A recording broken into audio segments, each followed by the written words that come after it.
接落来，咱来看这新台票换美金，今仔日开盘是29.64块，后来是搁起哩，盘中上悬起到29.502块，是这3年来上介悬的。若是收盘时阵是有落小可，收伫咧29.668块。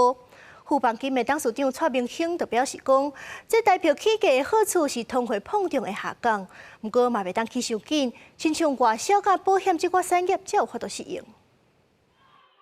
台票换美金，伫12以29.66块收盘了后，13开盘是29.64块，不过开盘无偌久，捌起到29.502块，起1.58角。盘中汇价超过5月初5上悬的29.592，嘛创下2022年6月以来3年来上悬的纪录。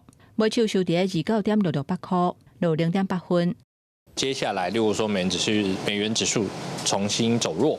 然后呢，这个台股有反攻，那甚至是资金推动亚币都走强，那我觉得台币确实有机会持续走升。但你说会不会很快到28？我觉得不一定。专家表示，为13个盘中记录来看，发现台票有起的趋势，呈现偏强的局面。后礼拜的美国联准会利率决策是影响汇率的关键。针对最近台票有起，富邦人寿董事长林福生13伫股东会表示，以富邦人寿来讲，台票起一角影响是前差10几亿，因为国内6大寿险亏损拢总要到350亿。金管会12提出3大暂时的措施，包括放令资本涉足率汇率，比较目前股票采半年平均价的评价，也若新一代行钱能力的制度、过渡措施的申请，嘛会采差异化监理要求。